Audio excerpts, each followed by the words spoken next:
Good evening and welcome to GPVWC's coverage of the penultimate round of the 2013 GPVWC Formula. Much more than that, it's a Super League. Good save. Super Got there League. eventually.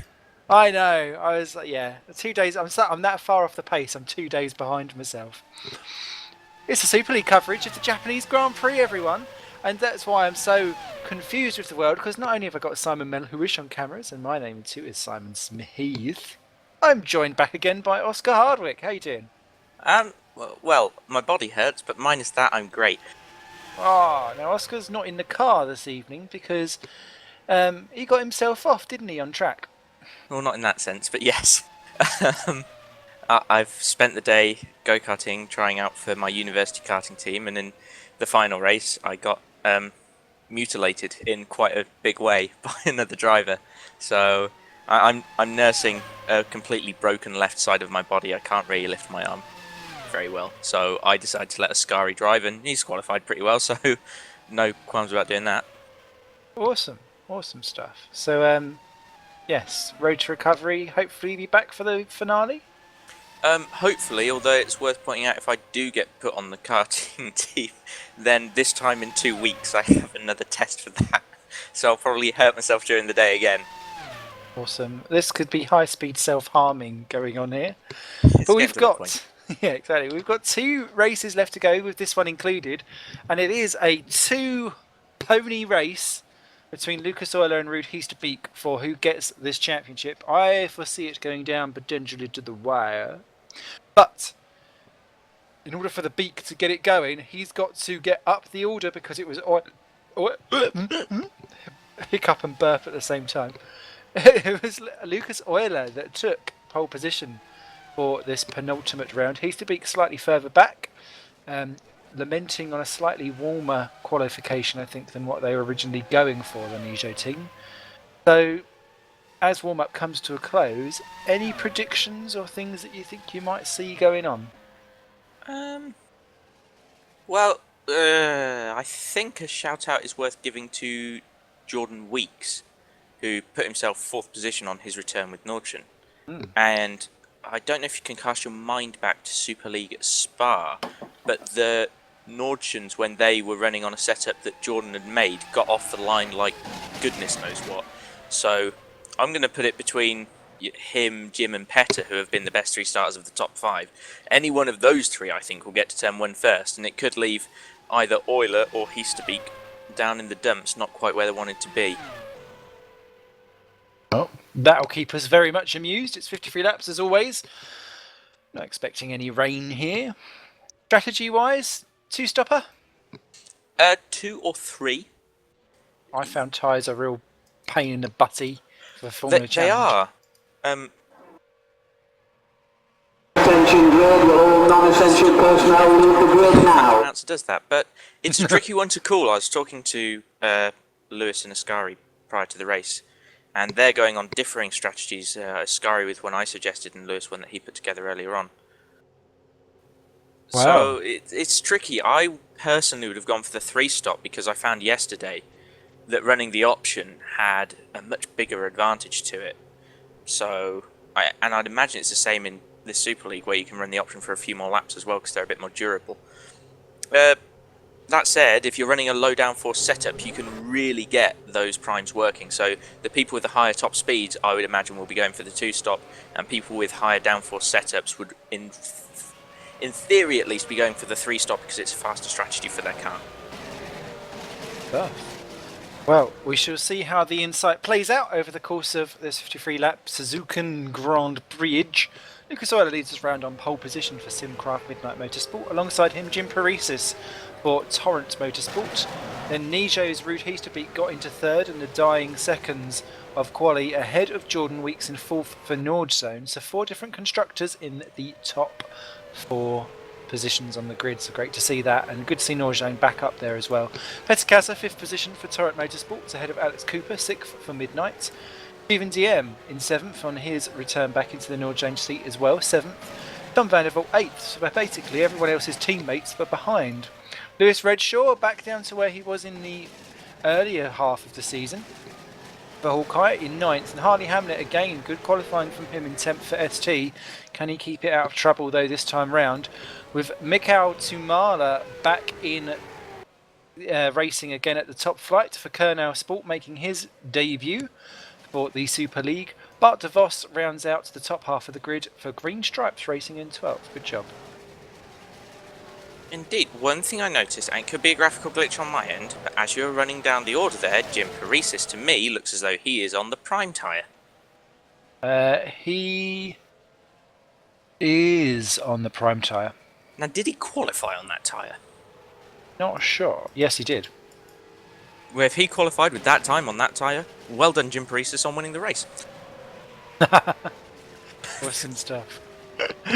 Just to quickly run through the grid then before they come up to the line. Roy Schroten is 13th for Constant. Good to see Constant back on the grid with a thing. Oskari Kantonen making his Hawkeye debut in place of our commentary duo in 14th. Mini cheer from Oscar in the background. Jason Muscat 15 for Red Archer. Boyd Bryson 16 for Phoenix. David Junt 17 for Red Archer. The Woods boys Ben Warren ahead of Timu Toyka 18 and 19. Kieran Ryan 20th with Andrew Morgan making his debut for Kernel.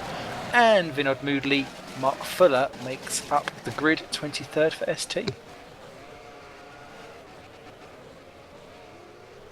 Moving round onto the grid, just Fuller to get himself into position. A couple of others. Downhill start may play a part in some of the getaways. I personally had good getaways on both grid starts because I found downhill made it easier. On come the lights for 5 lights, and the Japanese Grand Prix is off and away. He's to beat, gets very nicely off the line, unlike Paresis, who's bogged down, as is Euler. Oh my goodness me! Big tank slackers from Euler and poor old Paresis, who's down to 10th by turn 1, and it's he's to beat who gets the dream getaway for the championship perspective to lead from Casa, Euler, Weeks, Cooper, Vandervoort, DM, Sumala, Redshaw, and Paresis is in 10. Junt, Schroten, Muscat, and then everyone else following through behind.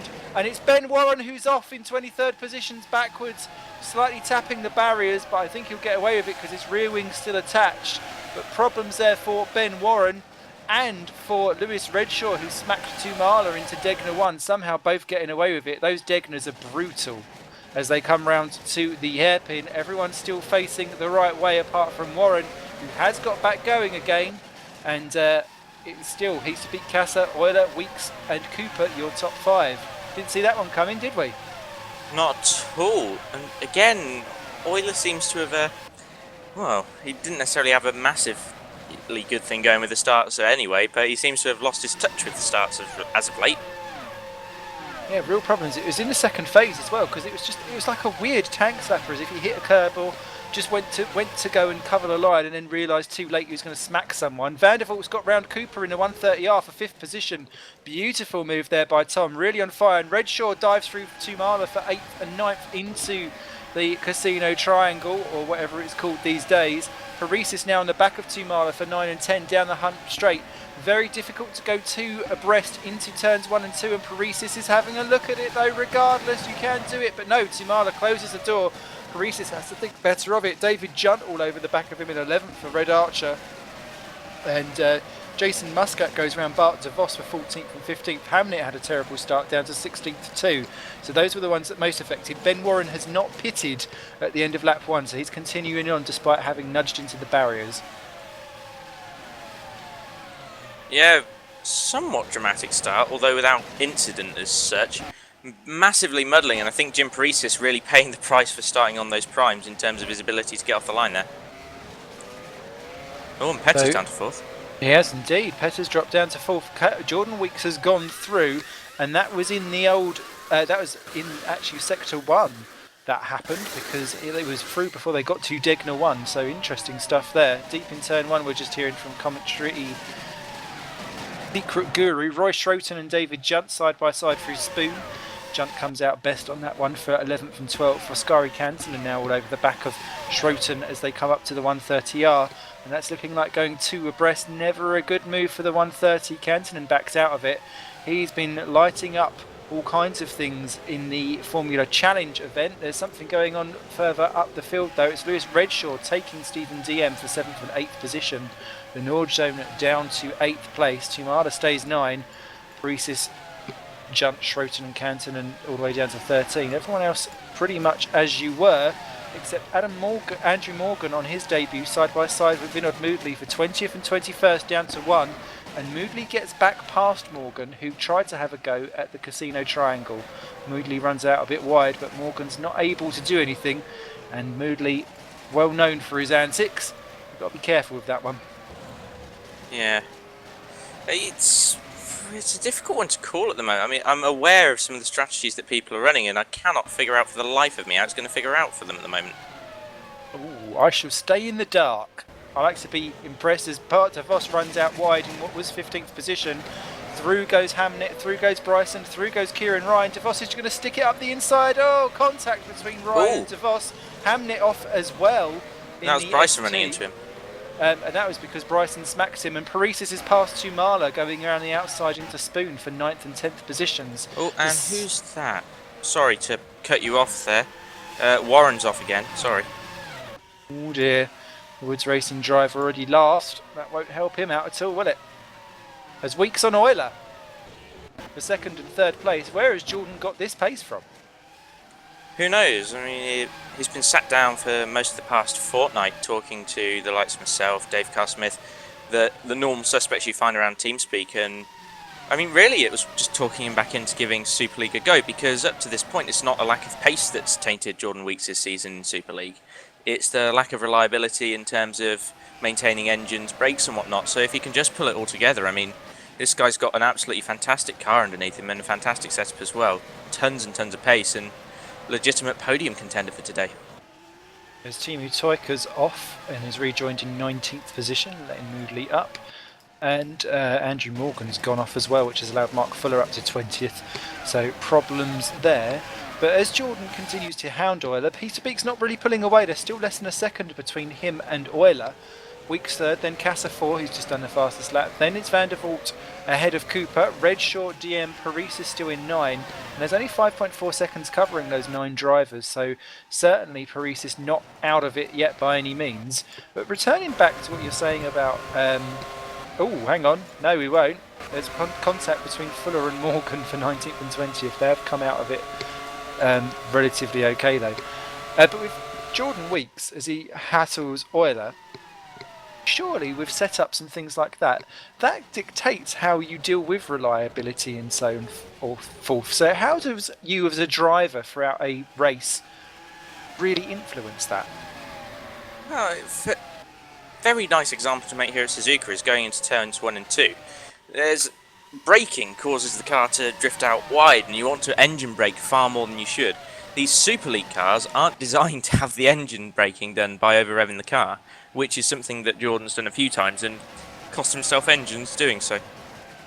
But every time you can work the setup as well to fit your objectives for a race, even if that is just maintaining the engine. You can run longer gears so that you give yourself more room to downshift and whatnot. And I mean, really, it's just about monitoring what you do. You hear people talking about driving to a lap time, and what you can actually do is drive to a certain set of specifications for the race itself, and if that means watching your downshifts or maintaining your brakes, not pushing them down too early or riding them with the throttle or anything like that. It's just a set of conscious decisions that a racing driver needs to make to put themselves through the race. Vinod Moodley with no front or rear wing. So Vinod's been up to his... on DM. Oh, he is. He is having a good mood there. Can he make it stick? No, DM stays ahead as they go through Spoon 1 and out from Spoon 2, but he's very much tucked up behind. Brave enough to have a go into the 130R potentially. Yes, he is. Too wide. Side by side and through. DM gives him the room. Paresis, maybe those tyres are now very much up to temperature. Up to 8th position. Next one up for him is Lewis Redshaw, a whole second up the road. DM not exactly covering himself in filth in at 9th position. A little bit of glory in there because that's a return to form for Nordzone, which has been long overdue, I think, after a little bit of a, well, third quarter of the season in the doldrums. Cooper all over Vandervoort for 5 and 6. Those two have been nose to tail, and Euler's got Weeks closer than he's ever been now for 2nd and 3rd. Kassa hoping it will all go wrong behind, I think, in 4th. Yeah, well, as always, Petter more mastering, but De Vos has been clipped trying to go down the inside of Fuller into turn 1, just keeping out of the wall. Hairy moment between the two of them. Bart's been off twice already as Weeks has another go at Euler. Euler covers the line beautifully there, but Weeks has got a much better exit out of the hairpin. Beautifully done on the old switcheroo, but Euler's got the inside line around this bizarre, no-named particular curve. Then we're coming up to Spoon. Will Weeks feel brave enough to stick it down the inside? No, he does not. But he has definitely got Euler under pressure. They're not really dropping away from Heasterbeek massively, surprisingly. But someone is off somewhere. It's Vinod Moodley who's out, and Harley Hamnet has also crashed too. So both out at exactly the same time with crashes. Here comes Weeks though. He's followed round 130R. He's going for the inside into the chicane. Beautifully done. Gordon Paresis on Redshaw behind. Paresis having a go at Redshaw for 7 and 8. Redshaw keeps it just about, but he's a little bit wonky on exit. Has the inside line round the final turn. He won't keep it down the straight. It's got a straight line speed. No? Nope. Ooh, Oscar calls it. Look at that, Paresis. Fastest lap as he takes Redshaw for 7th position. Redshaw down to 8. And that's a difference of setup, potentially, as well as tyres. I've got a feeling I'm getting shouted at after the race for that one. Why is that? Because I made the setup. Uh-oh. Not only you're not driving the thing, but you've sent them all out with sitting ducks. Yeah, well, I did the same for Super Cup, but the way the tyre management works there, the high downforce was a lot more effective. But obviously, in terms of people wanting to run the primes, it's the lower downforce setups that are working for the guys today. So it was Moodley that Hamnet that both crashed out or have retired with suspension failures. So they're out. We're down to 21 runners and riders. Still Ben Warren the last of those. Heasterbeek leads. Weeks immediately starting to reel in Ruud Heasterbeek, would you believe? Then it's Euler and Kassa. Vandervoort still ahead of Cooper, but Paresis is joining the back of that quite quickly. Next lap round, he'll be there. Then it's Redshaw, DM, Tumala doing a great job in Kernow for 10th position. Standing in for Lee Morris, who I believe is on holiday in Italy. I hope you're having good fun out there and have a pasta pie for me. Then it's Canton and 11 on debut, doing well as well. Junt, then Schroten, Muscat, Kieran Ryan, the last of the point scorers, just ahead of Bryson. And actually the Schroten, Muscat, Ryan and Bryson battle is a nice little quartet. As Muscat has a go at Schroten down for 13th and 14th position. Schroten just about holds it off for the time being. But those four are looking quite close together as Paresis has another fastest lap. Three-way battle brewing for 5th. Go for it. I don't think Vandervoort's going to want to give up on that 5th position. It's been a while since he's had his coveted top 5 place. And I can imagine that he's set out and fairly determined to get it. But I cannot believe how ominous it is to have Jim setting fastest laps on those prime tyres when everyone else is out on options. I know the options fall away, but they are still the quicker tyre, so the raw pace that Paresis has got in that Torrent today is just terrifying. It's all come in the second half of the season. It wasn't working out so well for Paresis earlier on. That car started off the season so far off where some of the other teams were. Maybe if they had things worked out a little bit earlier in the season for them, he would have been up there really, really hammering home for the championship, maybe. Well, given the inroads that they've made in terms of development this year, you could really count on Torrent being a... Weeks on red, Heasterbeek for the lead, having a go around the outside at 130R. Heasterbeek has to go defensive, and Weeks is trying to go around the outside. There's nearly contact between the two. Heasterbeek needs to think of the championship. Weeks takes the lead of the Japanese Grand Prix. This is an ascension from what was near Phoenix Flames. Euler having to defend massively from Kassa, and Kassa's going to have a go down into turn 1. That Torrent Motorsport's got great straight line speed. De Vos just gets out of the way as they rejoins from a pit stop to replace some damaged parts. And Kassa doesn't get through. Paresis all over the back of Cooper too. And there's more problems because it's Redshaw in for a pit stop, as is David Junt, and they're going for the prime tyres. Yeah, Lewis, not one to maintain his tyres particularly well. Ooh. 5th position, Tom Vandervoort, Alex Cooper, they're through now, but poor Bart de Vos had nowhere to go. There's very little ways to get out of the way when you're being lapped around Sector 1. Well, and that Suzuka in general, really. It's a tricky track to move around cars. Definitely. And Paresis nearly touching the rear wing of Alex Cooper round the hairpin. Does that actually have a name? Hairpin. Probably. I don't know it. No, I can't remember it anyway, but I'm sure it did. Team Toyota currently sitting in the points there for Woods Racing 13th. Redshaw 14.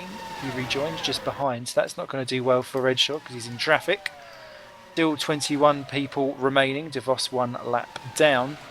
And, well, Jordan Weeks pulling away from Heasterbeek, but he's still well clear of Euler and Casa. And Cooper's just been off the track trying to get past Van der Voort. Just clings on, doesn't he? As Weeks in the pits from the lead. And Paresis on Cooper. Yeah, Paresis straight through. Cooper almost letting him through there. I wonder if he felt like he kept the position.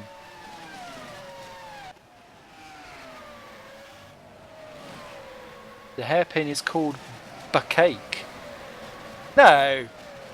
Rousey, that's a filthy one. They can't call a hairpin that. That means something completely different in my world. Bukaki, sorry.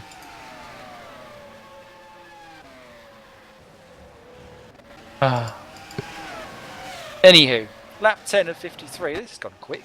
Heasterbeek leads from Euler, Casa, Van der Voort, Paresis, Cooper, DM, Canton and Tumala, Schroten, Bryson.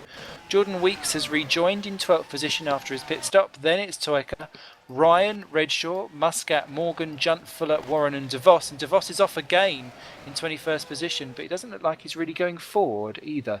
So I wonder if he's about to pull off and retire that Green Stripes racing car.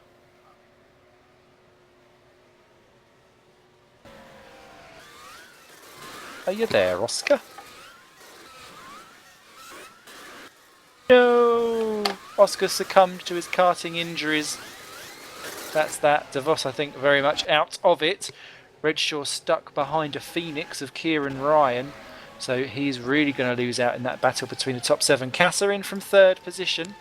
That would do nicely there. So Tom goes up to 3rd. Jim is in 4th position, ahead of Cooper still after that. And making inroads already onto Tom van der Voort. The sheer pace of this, as Oscar was saying earlier, with the tyres, amazing, amazing. Going to be a real shock to the system, I think. Will Casa rejoin behind Weeks? Indeed he does. So Weeks now up to 11. Casa rejoins in 12th ahead of Toyka. Kieran Ryan still ahead of Redshaw just about, but seriously lagging out is Kieran Ryan, and I think that must be shocking for Redshaw because he was warping across the track for me. Can't really overtake someone whilst they're doing that. Not unless you've got some serious problems as Van der Voort and Paresis continue their scrapperoo over 3rd and 4th position. Paresis very much looking like a man on the move. And the thing you've got to remember is he's going to get an extra 7, maybe even 10 laps out of the prime tyre around here as Van der Voort gets squirrely, and that's going to open the door to Paresis up to 130R. But it goes out. Paresis trying to go round the outside. That's going to give him a good line for the inside of the next corner. Look at that. Does the old switchbackaroo break so late? Can he keep the position? Oh, just about keeps within all of the lines. Past Tom van der Voort he goes. I can hear Tom. Cool, baby, cool. Don't scream. It's all good. That was a fantastic bit of aggressive driving from Paresis as he comes back under pressure from Van der Voort. Absolutely. He almost scared Tom off the road. I mean, Tom could easily have had that back on the switchback, but Paresis put his car there so suddenly that Tom ended up locking up and going wide as well. Fantastic bit of driving. Roten into the pits, as is Tumala, so that's helping out Weeks and Casa get back up the order. Just had a quick message from Christoph Lichtenstein saying that the reason why Bart de Vos has retired is that he's got a massive severe cramp in his foot, so he's pulled over. So obviously it's the day of the injuries. It is. I understand, well, not that specific feeling, but I understand the feeling of not wanting to drive anything at all because it hurts. Aww. Well, don't tell that to the missus. What missus? Yeah, both of them. Oh, Casa's off! He is off at Degner too. It's 11th position. He's now coming back on again. Through goes Toyka and Ryan. Through goes Redshaw.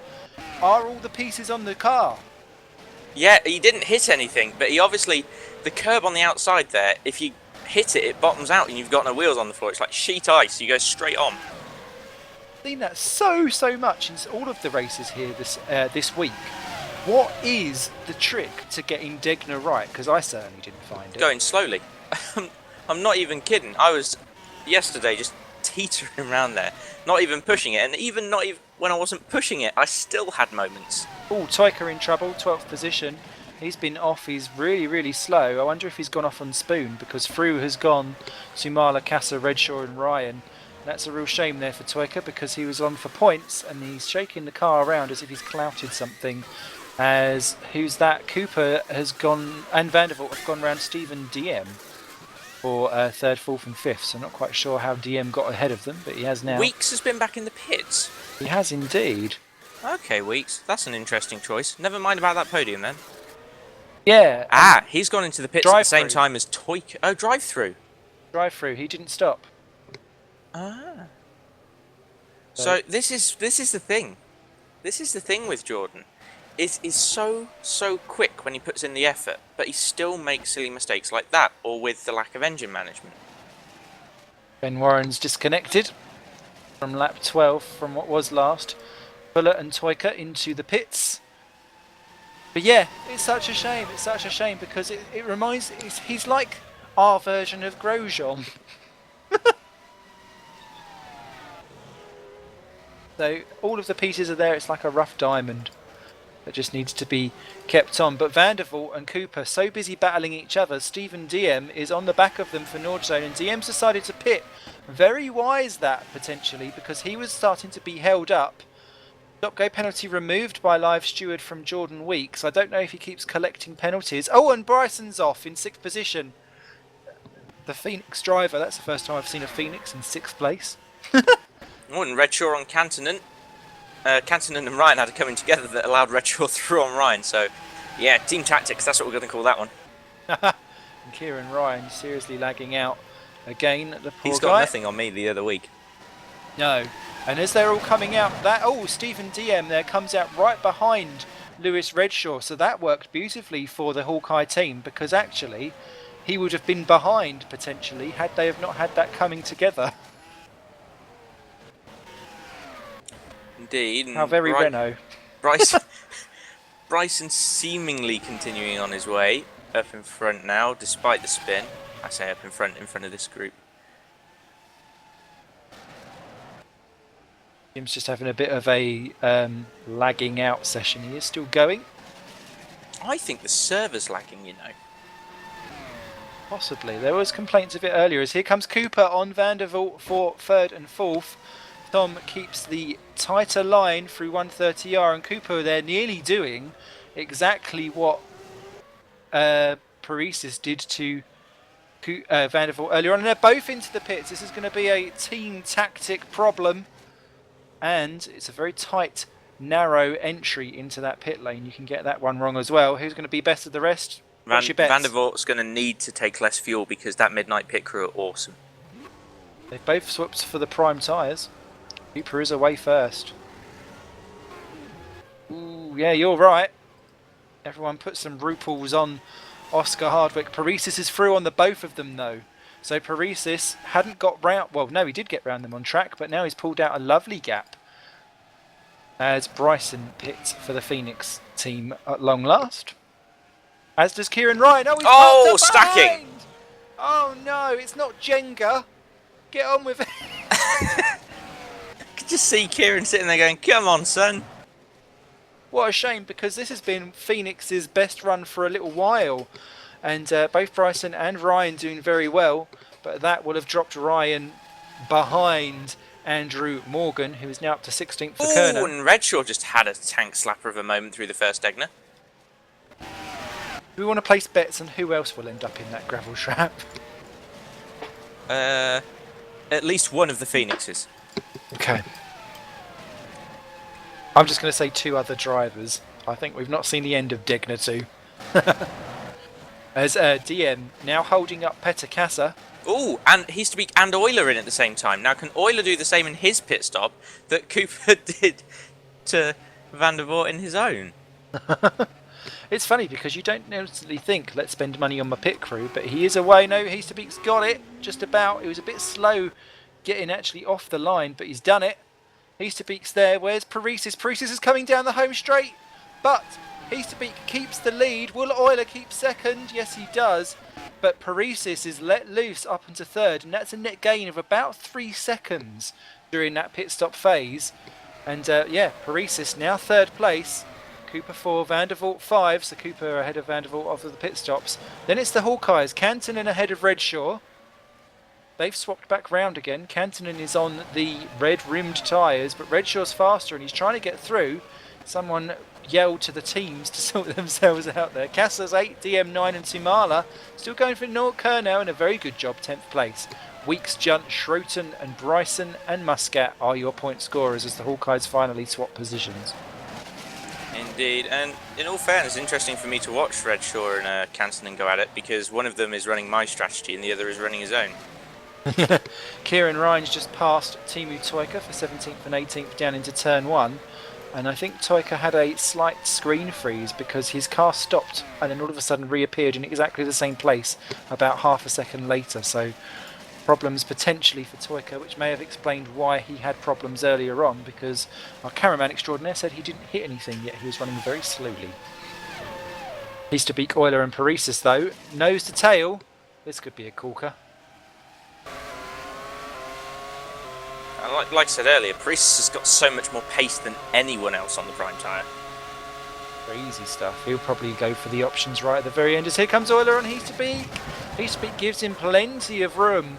I find it so scary if you're going side by side through that corner because there's a point where I feel like I'm not quite in control of that car and you're anyone's to be had, as I was down in race 2 because that was where I was clouted one of many times during my Formula Challenge event. I managed to come last, and last but one I think in mine. But Heasterbeek holds it for now, Euler and Paresis. But Paresis, you can see visibly, just the car is much more stable than the other two. Indeed, and interesting to see that Petter's not keeping with Paresis today in terms of pace. That's a good point. 13 seconds the gap between the pair. So Simon Miller. Oh, and Euler on Heasterbeek. Contact! Oh, Heasterbeek nearly losing it. Somehow collects that one back up again. It was all shaky Stevens, Paresis rubbing his hands together, but these two, remember, are fighting for the championship, and this is going to go side by side into 130R. No, Jim, no. Iconic moment. Oh, Heasterbeek. Heasterbeek must think I could take him out and take it to Brazil potentially. Maybe, I don't know if that would ever cross his mind. DM's have had an off and dropped behind Weeks whilst we're watching this. But Euler now leads from Heasterbeek. Paresis though is the faster of the three. But what can he do to get round the Nijo Racing driver as they go round turn 1? On Heasterbeek, oh please no. Oh, he's sounding all submission. So, glad we didn't go 3 wide through 130R. I think that may have been problems if that would have happened. However, it could well have settled the championship too, and Jim does not want to do that. But look at the sheer grip on the exit of that. But Heasterbeek, he's get caught on the trying to do a Paresis. Not a Paresis, a Kasser. I think Jim's going to have a stab again, either on the exit of this or into Spoon, because this is where he seems to just hog the grip. I wonder if it's a setup thing or a balance thing or just the way how the tyres are seated to the track. Who knows, but he's going to go for the same again. He saw Heasterbeek was exposed by Euler last time round. Euler's off and away. He's about 3/4 to a second up the road. Heasterbeek holds it for now though. Paresis got a lump of understeer in the dirty air of Heasterbeek going through the second Spoon. Kieran Ryan spun off down at turn 1. It's all gone wrong for Phoenix. They're now the last 2 cars on the track, so something's gone wrong for them.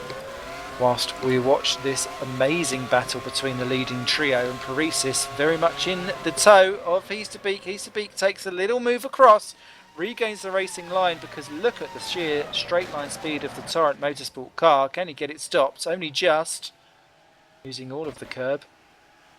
And he gains second position.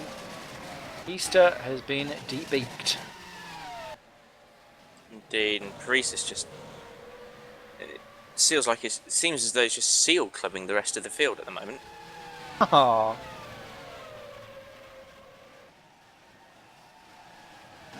He's using much more of the track, actually, Jim, through Sector 1. I could see him running off wide. I can see someone, a front wing in Degner 2, so someone's been off. I wonder if it was one of the Phoenixes, because they both dropped back as Bryson overtakes Fuller now for 17th and 18th positions.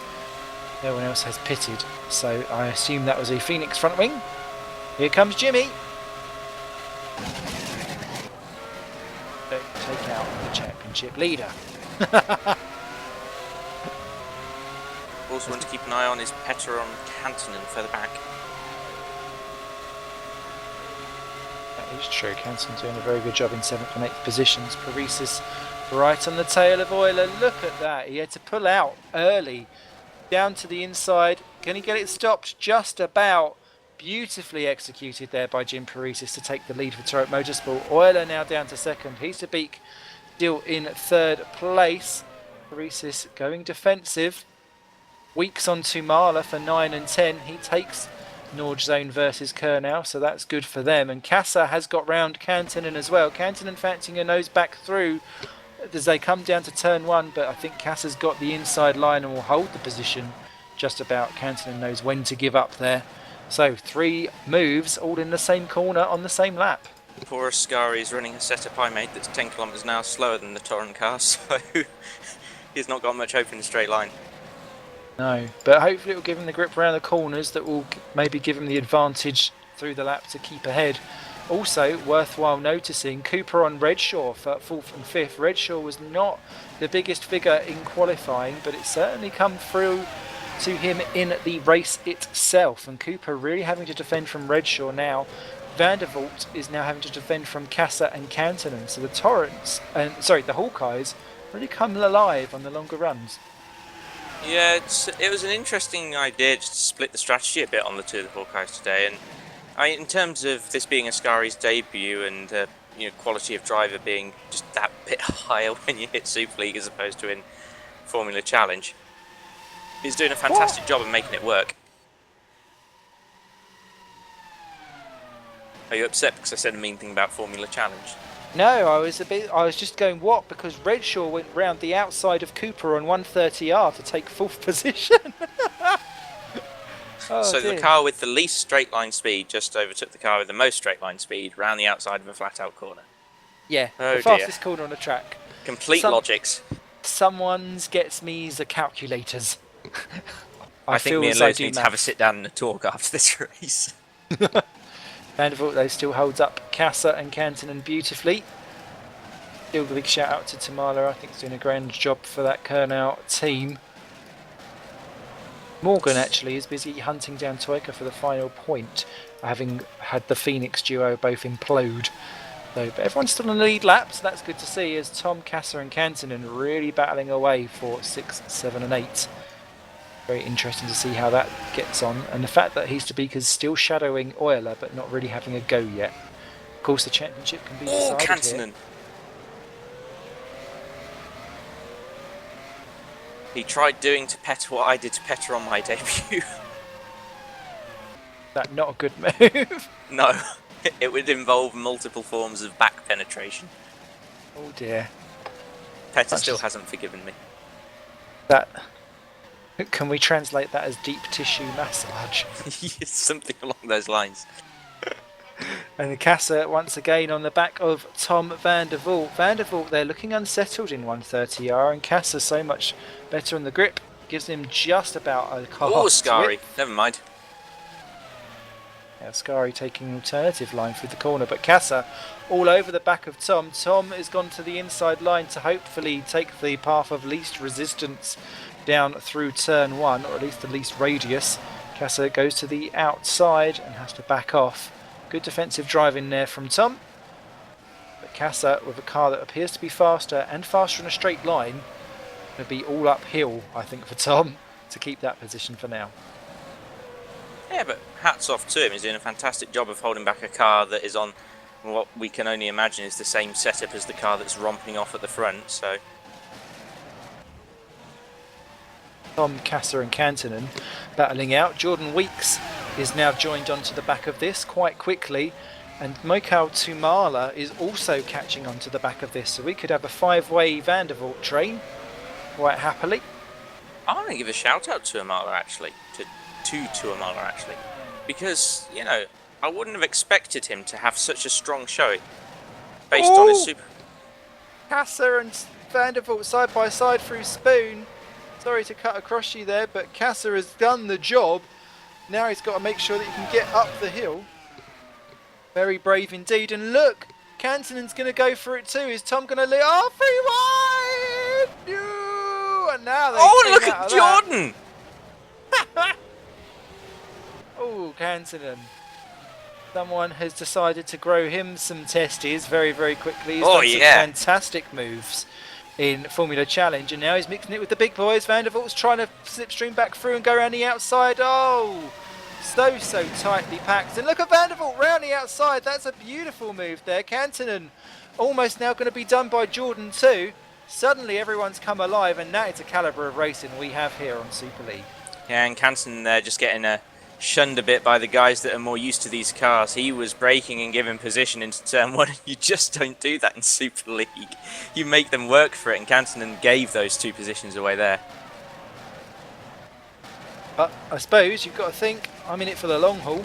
I can get them back maybe at a later point, as Tom still being the bottle cork. Kasser is already 2 seconds up the road. Here comes Jordan. Little love nudge on the apex, and through he goes up into 7. Tom to 8. Now Kantonen will be 9, Tumala in 10. How low do you want to go? Well, hopefully for Kantonen not much lower, because this is oh wow, Tom. Okay. Okays. We'll do a Bennett KKK, because actually that was a pretty daring, awesome move. Oh, Jordan. Oh wow. I'm loving Oh, and it's Kantonen as well. Why not all get joined in? Hang on, hold up for it. Oh! Oscari clouts Vandervoort, unfortunately. Hopefully there's not much battle damage done. Heasterbeek, though, has been off the... No, or is it? No. It's Paresis in the pits. Redshaw in the pit lane. Paresis in the pits is rejoining just behind Jordan Weeks, as Vandervoort and Kantonen continue their own little scrapperoo. Sumala's on the back of that, and Redshaw is rejoining just ahead of David Junt in 12th place. He's actually doing very well for Red Archer, less than half a minute off the leader. Oh, and Paresis is now on option, so time for us to see how fast these cars can really go. Kantonen's still all over the back of Tom Vandervoort. Beautiful battle there, but Tom... her popping, never good. Kantonen's going to go for it again. That was a bit of a dive across there, Tom, in the braking zone. Don't know what you were expecting to happen. Difficult decisions to be made. Here comes Mikhail Tumala, enter stage left. The tomato from everything, and look at that. Suddenly, respect is starting to turn to despair. Ascari learning very quickly to stick his elbows out in this form of racing. The thing is that your elbows have got 4 big red tyres on the end of them, and if you stick them out too far, they'll be chopped off. Look at Tom really putting his car in the centre of attention. Oh, just lock up all 4 of them, why don't you? Well, you can't blame them for trying, can you? Oh, and John Weeks into the pit lane. He's into the pits from what was 6th position, or 5th position, sorry. And so, Redshaw's just got past Junt as Junt dives into pit lane as well. Paresis then to 5, Vandervoort now 6, Kantonen 7, Tumala 8. Stephen DM is now starting to close these down, but he is further 4 seconds back. 5 seconds back, sorry, so we'll see how that one works out. Redshaw out ahead of Weeks quite comfortably. It's Schroten, David Junt and Jason Muscat, your point scorers so far. Up front, Euler still 2.2 clear of Heasterbeek and Kasser and Cooper. But this captivating battle for 6, 7 and 8. And here comes... but there it is! No! Oh, what a shame. Tom, the obligatory front wing is off. And well, it's so difficult to do a move cleanly into that hairpin. But it was getting desperate, wasn't it? As much as Ascari's a teammate, that was just brain fade. It was all on Ascari, and it looks like Tom might even have a front right puncture, as he is still Redshaw getting spooked by him, but staying well out of the way. It's just massively unfortunate for Tom. I mean, those two are battling well, and Ascari just locked the rears on presumably slowly wearing tyres, and it does happen. One of those things. Kantonen surely will be getting a penalty for that after the race, and in fact dives into the pit lane now, potentially to repair some damage as well. Cassa's in as well from what was third position. Goes to third, Paris's to 4, DM's going in 5th, Timala's in 2, as is Kantonen. It'll be interesting to see where Weeks comes out, because he's got a lapped Phoenix that he's trying to get round, and I think Weeks is going to beat a lot of them. He does. So Weeks rejoins in 8, Schroten is 9, Tumala 10, Kantonen's in 11 ahead of Muscat, and Vandervoort sitting in the pits.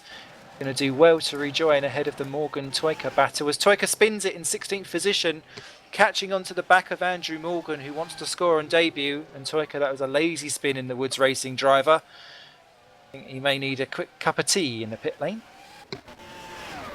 Restore his energy. Indeedy. Oh, Fuller's binned it out of the race for SG Racing. He is retirement number 5, 18 remain. Another person worth a mention here is Roy Schroten, who we've not spoke about until the 50% mark of the race, much the same as Abu Dhabi. Suddenly he throws himself into the top 10 and he just stays there. Well, constant. Hey, he is a constant. Constantly doing the same thing in roughly the top 10. Well, it needs to be, because Constant are currently 13th in the and last in the constructors, thanks to ST getting Harley Hamnet, who's went on a scoring streak before promptly's been doing a bin it in the wall streak, and Halcyon, they want to leapfrog them. I'm sure that there's some kind of reward for getting up the grid a little bit into 12th overall, and he's got 6 points to make and only 2 races to do it in, and that 9th position will more than do it. Indeed, and it's a nice signing for someone like Constant to have, a stable, consistent driver just to round off the season and pull you home some points. It's exactly what you need after a tough one. And we've seen some new drivers actually come in. We've got, obviously, Schroten's in, we've got Andrew Morgan in, Tumala, and so on like that, Kantonen. Do teams actively go, do you know what, we'll give you a 1 or 2 race run at the end of the season when drivers aren't necessarily always gunning for the end of the season if they're not going to be winning stuff, just to see how they're going to go before signing for next year? Sometimes, one thing that you'll find more often though is you see teams in trouble like Constant without drivers, and people looking to move forward next year will go and say, I'll drive for you so that I can get some practice in for next year. Doesn't necessarily mean they'll sign for that team, but it gives them absolutely invaluable practice in this formula. Obviously, all of these teams, before we go live with this, we do have a practice session where a third driver comes out. That's where cameraman extraordinaire Simon Melhuish does his dirty work for Torrent Motorsports. Oh, and he's a stunning driver in these things. Normally to be heard screaming as he tries to narrowly avoid normally a Bennett incidents. Normally third driver Scott Bennett, as David Junts off the track in 13th for Red Archer, who's rejoined again as a spoon off. Tom Vandervoort rejoined in 15th position. He's got Andrew Morgan just about 1.5 seconds up the road, so he's going to be looking to try and get back up again. And Schroten in 9, he's got Tumala and Kantonen behind him. They have stopped, so it's going to look more like about an 11th place potentially for Roy, once all has recovered. Still a good finish in an underdeveloped car. Yeah, especially because they have been pretty much a one-car team for a long while now. And much like how we saw the demise of Halcyon earlier on in the season, it's a sad way to go. And we almost thought ST were going to go like it, but they've really picked themselves back up again with Fuller. I'm expecting to see Constant go next season. It's prediction heard here first. I'm expecting to see Constant go next season, as it is. I know Constant for Constant. No. Oh, and Roy goes a bit wide there, but holds it together. Well, maybe I should have put my backmarker brigade entry in for Super League. I didn't know if it was going to be considered a joke entry or not, so I didn't bother. Not as big a joke as Squire Rebirth's one was for ITC, but let's not get onto that one for the moment. Let's stay flame free. Toika's gone a lap down for Woods, ahead of Bryson. So still 16 on the lead lap, and it's Euler that leads then on lap 29 of 53 from Ruud Heesterbeek by 3 seconds. Alex Cooper is third, ahead of Jim Parisis in 4. Stephen Diem is in 5. Lewis Redshaw is in 6. Peter Kazza is 7. Jordan Weeks in 8. Then it's Roy Schroeter 9. And Mikhail Tumala is rounding out the top 10. Cantonen's 11 then. We're ahead of Muscat and David Junt, the Red Archers, both in the points again. Then it's Andrew Morgan on debut 14th. He's got Tom Vandervoort bearing down on him quickly though in 15. That'll be the next change of position. Ahead of Kieran Ryan 16. Then a lap down Timu Toika and Boyd Bryson.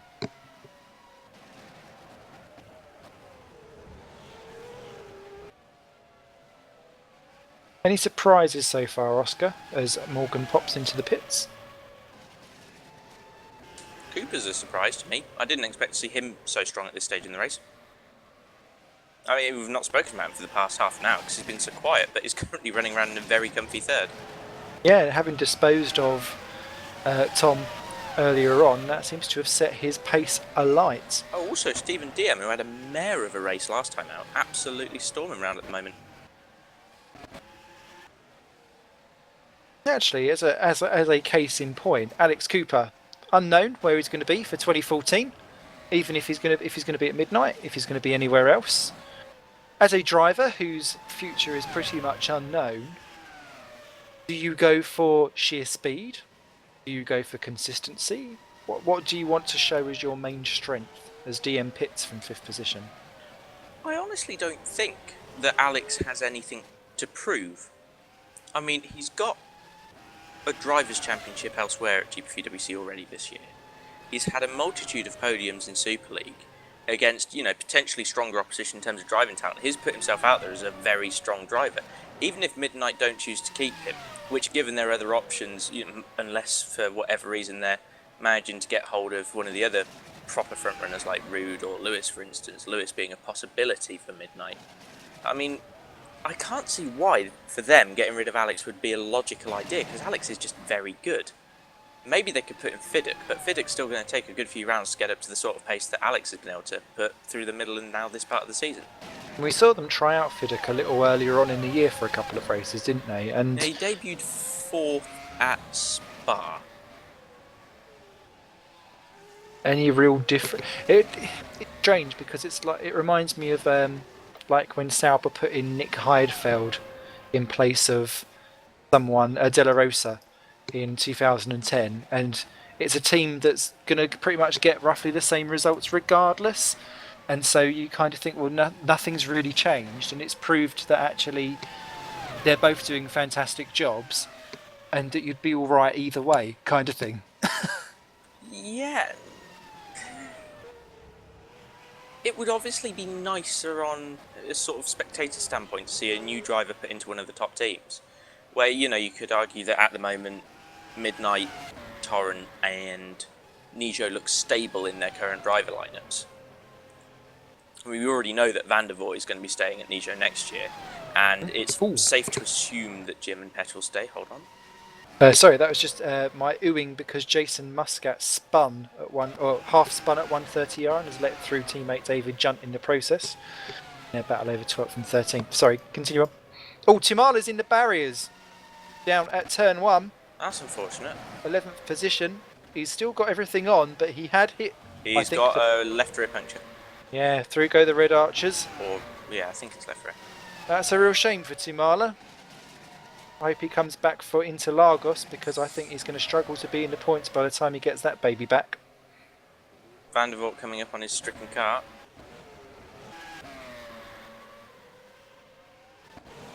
I know of Tumala from other leagues. He is a well-respected and well-known driver, well-rounded. So that's an unfortunate error there for Mikkel. Schroeter and Kassa. Yeah, 7 and 8. Kassa's been in. Good couple of laps ago.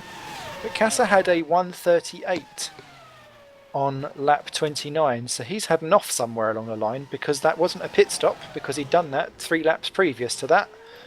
So Kassa's been in the wars somewhere, and Roy keeping him honest.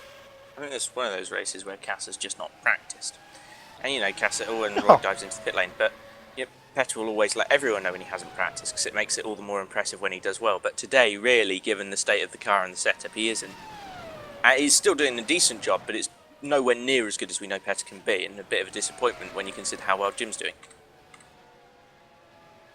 Oh, Toyka and Schroten, problems there in the pits, and I don't know if they were sharing a grid box, but that looked very close between Toyka and Schroten. Schroten rejoins in 11th, ahead of Jason Muscat, who's in the pits. Junt has gone through, so potential top 10 still to come there for Schroten in the end of all of that. He's doing a very good job of it at the moment. Umala is still limping round, but he's now outside the points as Kieran Ryan has overtaken him. And it's good to see that Tumala, who is trying to cut the entire Spoon corner by staying on the inside. I hope that doesn't give him some obscure penalty. But maybe there's still a point for him to be had if he then blasts it all the way home.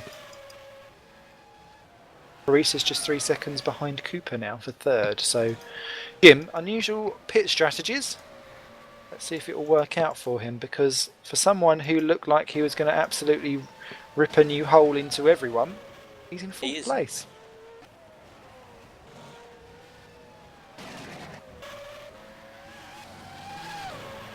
Oh, and Bryson on DM.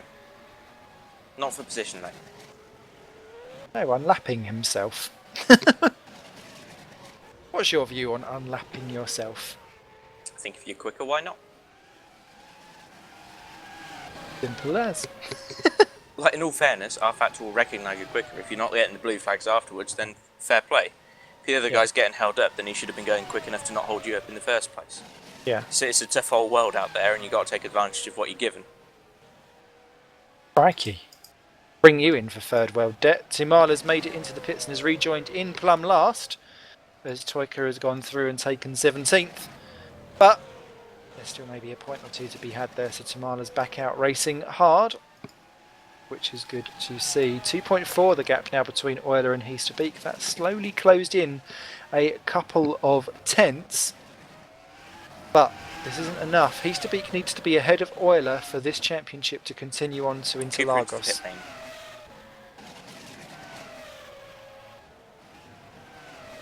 I'll push Jim up to third. Oh, excuse me. I think that Cooper's far enough ahead that Redshaw isn't going to get him.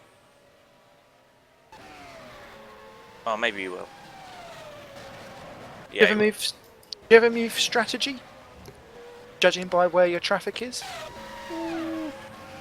not really, because when you're in a race situation and you're driving the car, you can't monitor that many things at once.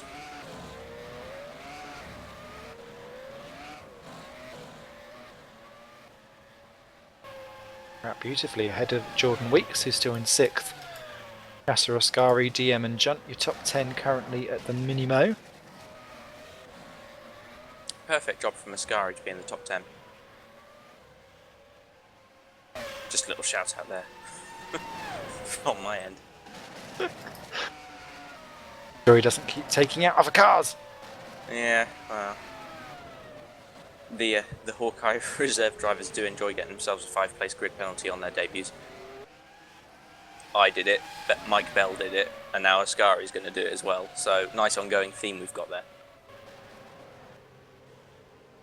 So, in the rotating elevator that is the Hawkeye second seat, who's going to be in for Brazil? I quite fancy it.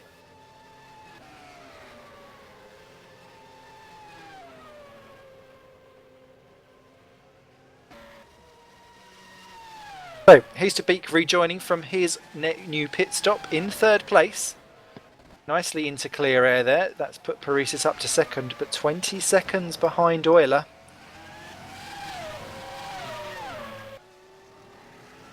Think he'll need to come in again?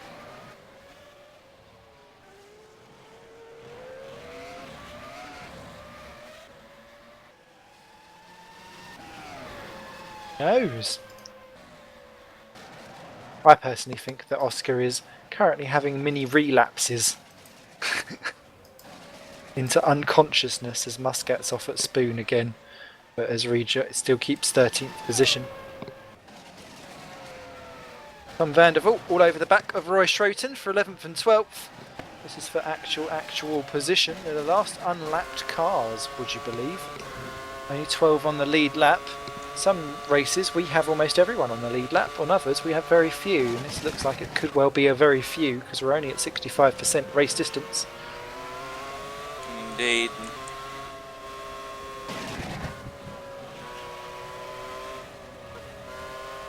Told by Mr. Melhuish that Tom is hitting the pit lane speed limiter, the actual rev limiter down the straights. That's going to seriously affect his overtaking. Get your setup. Apparently. Euler's been into the pits, rejoins in second behind Jim. Oh, there's a Kerno off the track again down at turn 1. Toika's off the track at 130R too. Sorry, at the end of sector 1, so all kicking off. And it was Andrew Morgan who was off down at turn 1. He's rejoined still in 14th position, but that will have lost him time to the Phoenix F1 duo as Tom has gone round the outside of Roy Schroten into Spoon and taken 11th place. So Roy looking like points win prizes, although he's fancying a nose down at 130R potentially. Catches onto the back of Tom. Doesn't have a look though. Very difficult to follow a car through 130R though. It's quite scary because it blocks off your line of sight to the apex, which is very, very important when going through there. Because it's a much tighter corner than you think in terms of the line that you take. What are you munching? To make up for last week, when I was kept up until 4 AM by a house party, my housemates bought me dinner, so... Oh, well done housemates. Jordan Weeks and Alex Cooper for 5 and 6. And Cooper barges Weeks barges Cooper out of the way before they even get to Spoon. Beautifully done there by Weeks. He's got such great grip on the exit of that hairpin. Lovely stuff. Up to 5th goes the Nord Zone. That makes 5 different constructors in the top 5 places. Indeed Sorry. It does. Nice little recovery there actually from Jordan, given his earlier problems.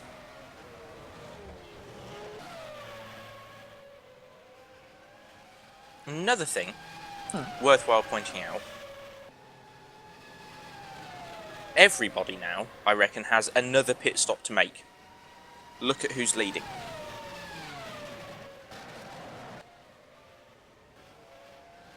Well, he came in last on lap 24.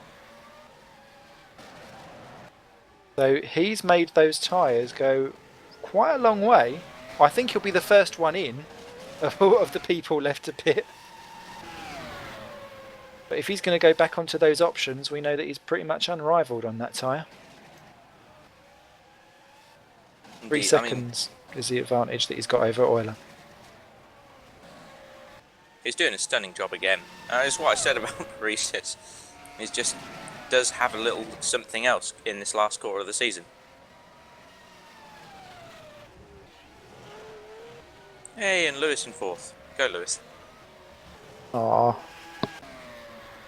In 4th, and also only has 1 more pit stop to make, like the rest of the guys in front of him. Oh, Jim in the pits.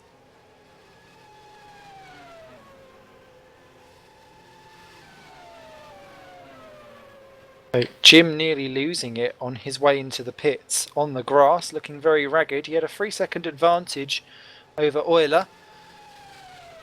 Both he and Heasterbeek have already gone through. Paresis has indeed switched on to the yellow-rimmed prime tyre, and he's going to come out behind Redshaw, but ahead of Weeks. So that gives him a nice clear air, get himself up to temperature and start banging in the laps. Kieran Ryan just behind him is a lapped car.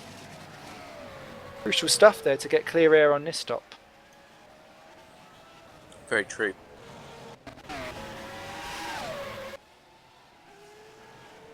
David Yunt sneaky into the top 10 at the moment. Is it Yunt? Or Junt? I would go for Yunt, but I'm sure that he'll tell me otherwise. David, let us know in the forums. I'm just going to call him Dundumon from now on. Aww. Call him the Red Archer guy. Been there forever. Has actually. So Tom up to 11.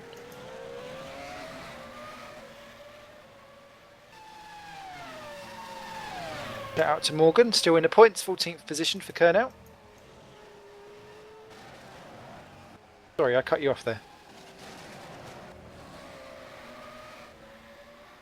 Oh, Cantonen on the back of Casa, actually. Retro in the pits.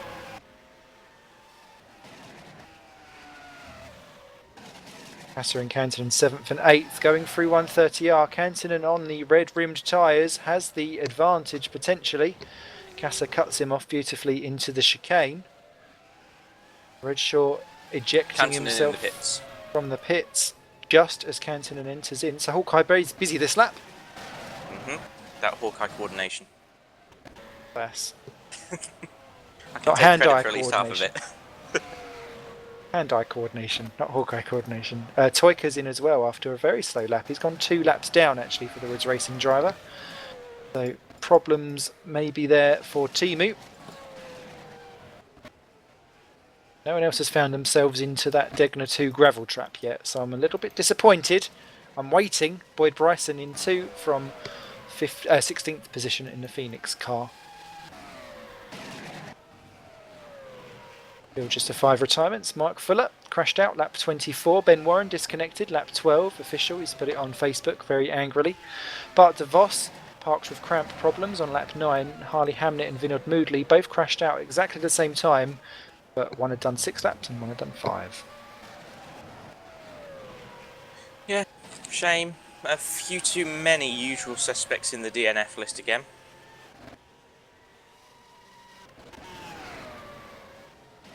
Oh, Toika's in the gravel. Speaking of usual suspects in usual places. Yes. Almost as if on cue, Timo angrily going into the gravel to get out of the way of being lapped. That's a little bit too kind. But that's one picked off for Timala at least, because now he's up to 17th. Actually, the Phoenix are not too far up the road, so there's points still to be had for Marto Man. Your Euler, Rude, Heasterbeek, Paresis, your top 3. Rude and Lucas are swapping fast laps with each other at the moment. It must be very, very difficult for Heasterbeek because he knows he must finish ahead. And Euler must be sitting there going, I'm going to pace myself almost to exactly how Heasterbeek is running and just do that little bit better if I can. And it must be like chasing your tail, or like that a greyhound chasing the hare, because it's that never-ending, never-reaching goal that you just can't quite get to.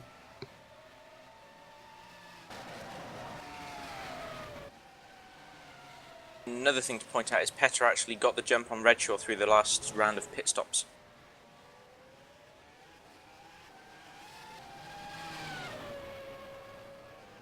So a net gain to what will be 4th there for Better Corsa, because I believe that Cooper's got to pit again. Awesome. Gone there, Petter. Done all over the back of DM actually for 8th and 9th as well. They weren't so close earlier on in the race, and DM hasn't pitted since lap 30, whereas David Junt has not pitted since lap 25, 26. So Junt must be right on the very end of his stint. 75% race completion now done. And who's that changing position? It's Casa in the pits. Shows what I know. I thought Casa had pitted already, but obviously not. No, he'd not pitted since lap 27. So Junt in as well. So all diffusing on my lovely battles. Thankfully, Tom Vandervoort is about to come up onto the back of Oskari Cantonen. Although I do believe that Tom may have to pit before he catches back up to that. But I'd like to see those two reunite just to see exactly how many fireworks they want to spew at each other. 12 laps to go. I honestly think if those two do end up next to each other on track again, Tom is not one to retaliate with his driving. He really isn't. So I'm thinking Cantonen and him will just continue with their battle as Cantonen clips the curve and gets a bit sideways through the Degner. Junt has leapfrogged Schroten in the pit stops. He's rejoined just ahead of Roy in 11th and 12th positions. So the Red Archer, Sneaky Squirrel, that could well net Come him on, 10th Roy. place at the end.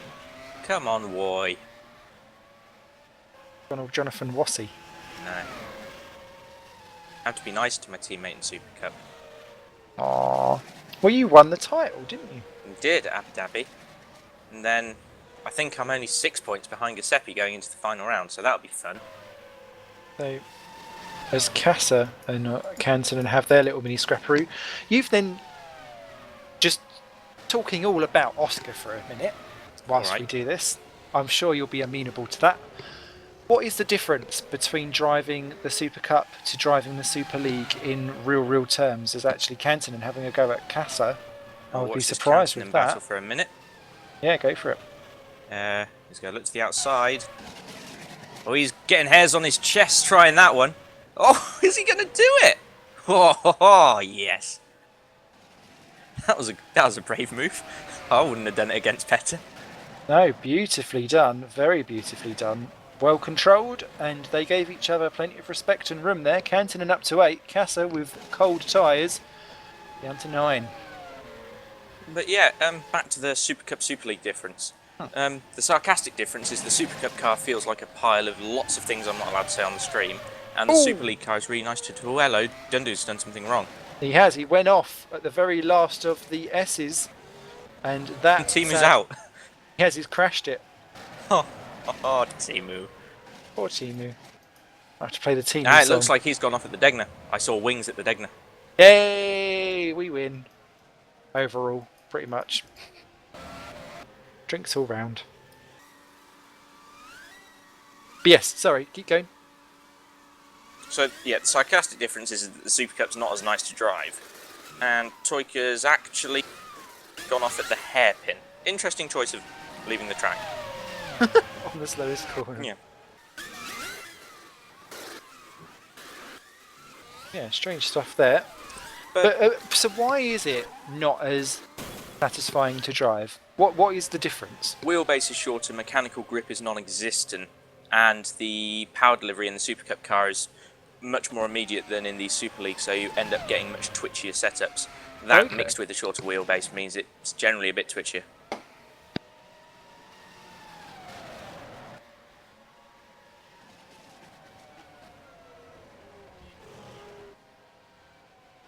Casa, one that we normally expect to see challenging for the wins as of late. Not only has he fallen away from Canton, he is now coming under pressure from Tom van der Voort. Well, those two were inseparable earlier on, weren't they? It looks like van der Voort's absolutely got the pace on him, so Petter going to get put back to 10th here.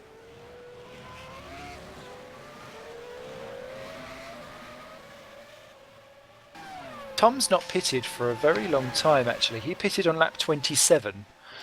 So I'd imagine he's still got to make another stop. But it's still interesting to see as Schroten and Junt go side by side into the hairpin. Schroten keeps it for now.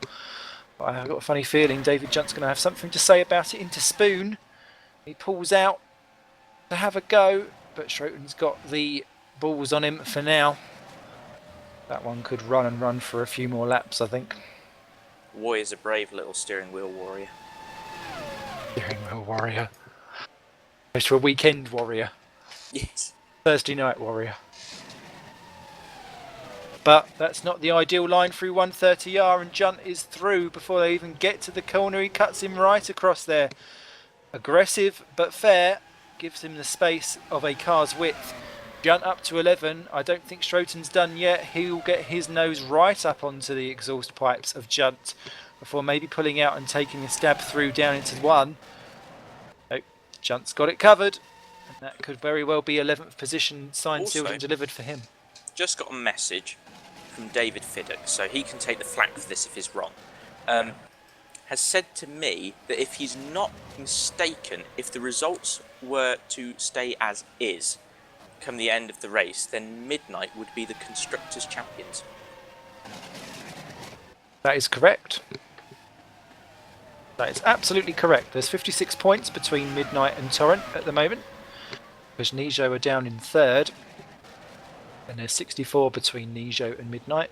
So yes, both championships would be decided if the results stay as they are at the moment. And then it would be a free-for-all in Brazil. Oh my god. Oh dear. And Easterbeek's just nearly lost it. Oh my goodness.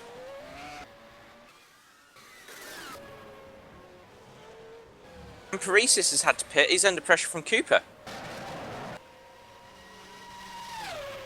So, yeah, 142 last time round for Paresis, 13 seconds slower because he's been in.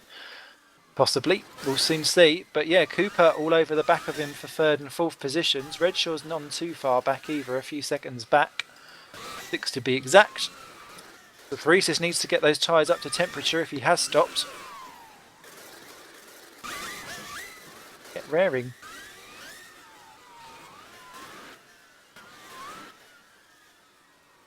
Bizarre strategy if he has stopped though, because he'd pretty much done it. I thought he'd done it as well. Maybe he's actually had an off. Apparently he crashed.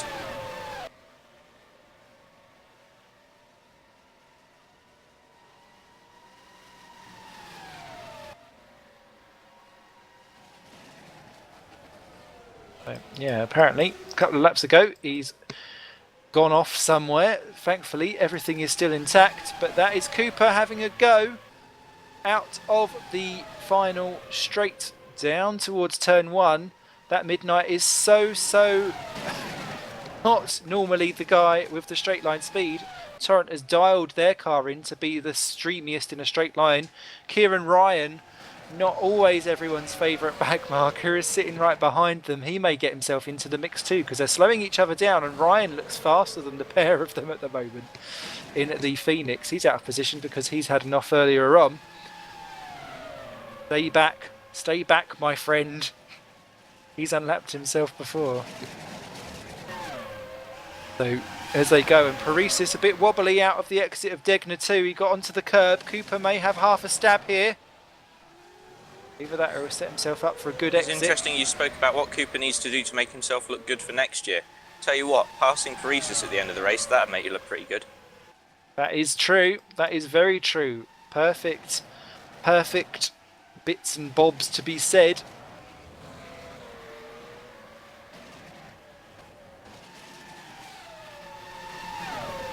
The hill we go. Paresis goes defensive. Cooper's going to try and go around the outside. Can he do it? Oh yes, beautifully done there by Cooper. Gives Paresis just about enough room. He's going to go for it, but that car's looking awful. There's contact between the two. Ryan gets a bit of a hit as well. Oh my goodness, that Torrent Motorsport car must be made out of bricks and mortar because somehow it's still going in one piece, and it looks as though... Oh no! Oh, Cooper, that's silly. Wow. What do we think of that? Is that too much of a chop? I think he's going to get a penalty, is what I think. Yeah. Leave it up to the old judges' houses to decide. But Cooper stays third, Paresis stays back in fourth. And we saw this earlier on in the season. I remember France being the main one, where there was chopping at the very end of the race, and then we had the result switched around afterwards. Don't go for a last-minute lunge. I think discretion is a better part of valor, and wait for the judges to say something afterwards. Tom Vandervoort in 11th position, about to get David Junt, by the way, for 10 and 11. He already passed Schroten after his pit stop, so there's changes there. Kieran Ryan has got ahead of Andrew Morgan for 14th and 15th, whilst all of this has been going on too. So there have been changes slightly further back in the field, but up front it's still Euler, 5.9 ahead of Easterbeek. Then it's this Cooper and Paresis battle. Paresis looks like he wants to go round 2. He does indeed. Ooh. It's all a bit hairy for my liking. Redshaw just 4 seconds back. He's closing them in. That was 6 a couple of laps ago, but he's running out of laps to do it. We're on lap 48 of 53. 5 to go.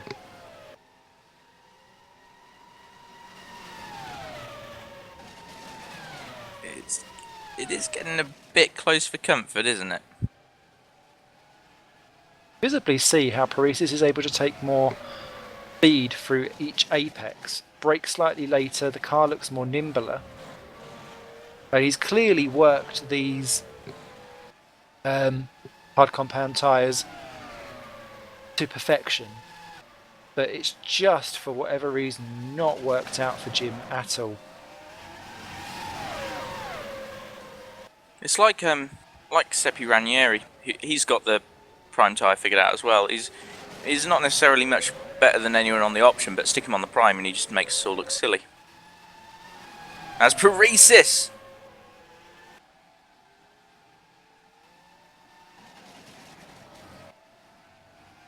Beautifully done. Yeah, Cooper not throwing his car left, right and centre on that one. No, shown door very much. Him up to third position, judged that nicely. Got onto the inside on the little kink before the old spoonage. And then later on the brakes and through he goes. Cooper not close enough to have a lunge up. But he's trying to get himself nicely done for a good exit. But the Torrent Motorsport driver has got exceptionally low downforce and therefore a great straight line speed. That will hold him in good stead as they start lap 49 of 53. Has Paresis worked himself into the podium positions? 3 laps will tell.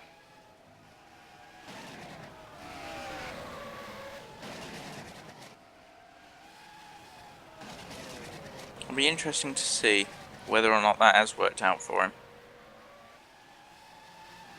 Vandervoort has got round David Junt, by the way. He's now up into a top 10 position. Junt has pulled well clear of that. Bryson and Tomala battling over 16th and 17th positions. No points at the moment.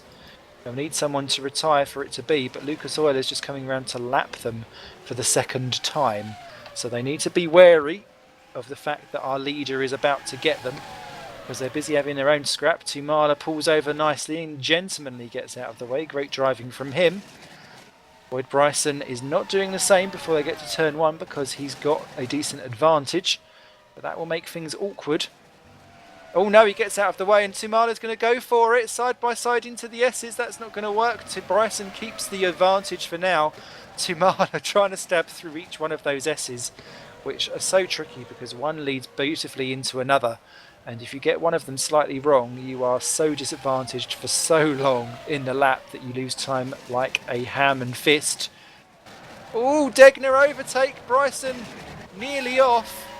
Tomala just wrong foots Bryson one time too many for the Boyd. And down he goes. Tomala up to 16th. Good fancy footwork.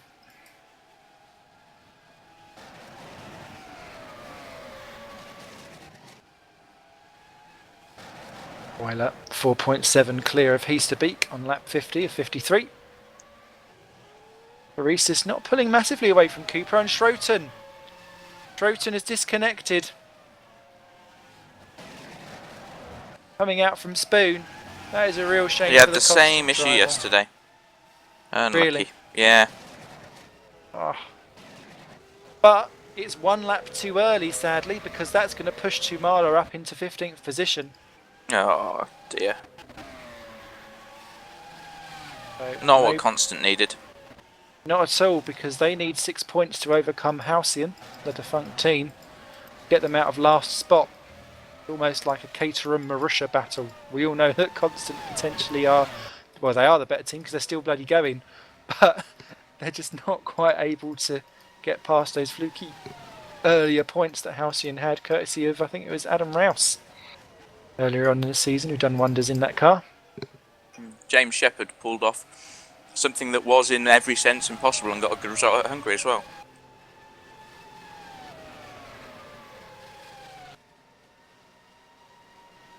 Well, coming down to the old closing laps, could we be seeing both the drivers and the constructors championships decided in these next 2 laps? Euler not had it his own way this race. That was a terrible start that he had off the line, but slowly but surely the pack of cards has been falling his way and he's shuffled up a treat. Given his recent performances, you wouldn't have expected it from Lucas today, but he's really got his act together and he's doing a stunning job of this race.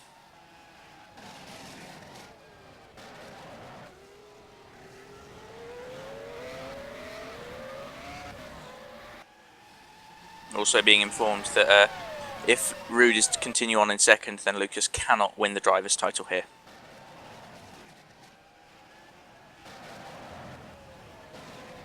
So that's unfortunate. Sorry, say that again. I've just been informed that with Rude running in second position, Lucas cannot clinch the driver's title here, as Redshaw's getting scarily close to the Cooper-Paresis battle.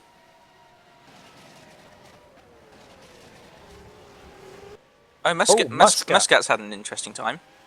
Yeah, there's no front wing there. And he said in the warm-up for this race, I now know what a Marussia and a Caterham must feel like, but actually his race pace has been so much better, but that's a 130R off in the worst possible way. Thankfully, all four wheels on his wagon. I wonder if he's had some kind of pedal or wheel problem, judging by that, because that's a bizarre accident. Looks that way. It's as though all of his controls just went to nil. Same there for Jason. Still points to be had because Tumala and Bryson are so far back. He'll rejoin in 14th position. And Redshaw's on Cooper. They knock my setup at the beginning of the races, but come the end...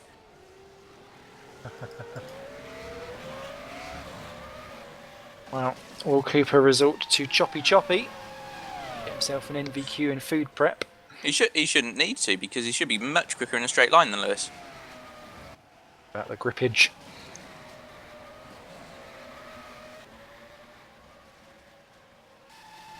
Saw them on the back of Cooper. Cooper going super defensive up the hill. So I think may think I'll have a stab down into the chicane. Gets onto the inside. Is he braking later? Yes, he is. But Cooper keeps well wide. Side by side out from the chicane. Beautifully done. No contact between the two. Redshaw goes in. Tries to pull out maybe a bit early. He'll need to go back for a second eat. Indeed he does. Cooper there pushing him right up against the wall. Very tight indeed. Redshaw keeps in. Oh, a little love nudge on the side pod and says thank you very much. I tell you what, if Lewis was wearing lipstick, there would be smoochy marks all over that side pod as we enter the final lap. Cooper down to 5th. That's not the way how he wanted to end this race. No, but at the same time, if you're pushing people to the wall like that, what are you going to expect to happen? Get, kisses and hugs after the race. It's just not going to happen. I mean, his defending was silly against Paresis, and Lewis obviously just wasn't going to sit around and have any of that rubbish. Euler coming round the 130, kicking up, I think. That was Dave, the front wing, as he comes round to complete the last lap of the Japanese Grand Prix to win for Simcraft Midnight Motorsport. He will not take the championship home, despite me banging on about it. He's to beat keeps his chances dimly alive for the final round, but that does mean we are going to get a showdown finale in Interlagos, Brazil. And Muscat nearly took out Paresis there with another controller failure. Oh dear. I think he's got some faulty wiring going on there. Oh, and Paresis ran off at 130R. He's got problems. Gab home third. He's to beat, then get second. Paresis will come home in third place. Redshaw fourth for Hawkeye. 5th, Alex Cooper for Midnight Motorsport. Still just 3 seconds off the podium that he had a few days ago, minutes ago. Jordan Weeks, great recovery drive to 6th after a sloppy Cooper. What a silly boy he is sometimes. Just intentionally wrecked Paresis after the finish line. Hope that gets penalised massively, because that's stupid. Leave that up to the judges to decide. DM comes home in 7th position for Norge Zone. Good drive by him. Oskari Kantonen 8th for the Hawkeye team. Petter Kaza 9th. Disappointing day it was for him. Same for Tom Vandervoort, who was rear-ended. Comes home 10th with his obligatory front wing change. David Junt, last unlapped man in 11 again. That seems to be where he normally ends up. 1 lap down though in several points. Colonel's Andrew Morgan, excellent debut for him in 12th place. Kieran Ryan 13th for Phoenix, more points for them. And then everyone that finishes gets points, because Tumala is 14th and Boyd Bryson 15th for Phoenix, because Muscat retired with that crash with his controller failure. Will classify 3 laps down. Ben Roy Schroten, Timu Toika, Mark Fuller, Ben Warren, Bart DeVos, Hardy Hamnet and Vinod Moodley, the rest of your retirement.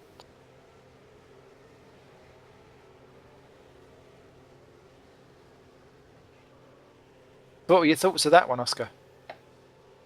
Stunning race. Really enjoyed it. you up a little bit? That and dinner, yeah. Ah, a bit of din-dins. Never hurt anyone. Very true story. And as much as we talk about the race itself being entertaining, the big story, Midnight Constructors Champions once again. Yes, congratulations to Midnight Motorsport. They've done it.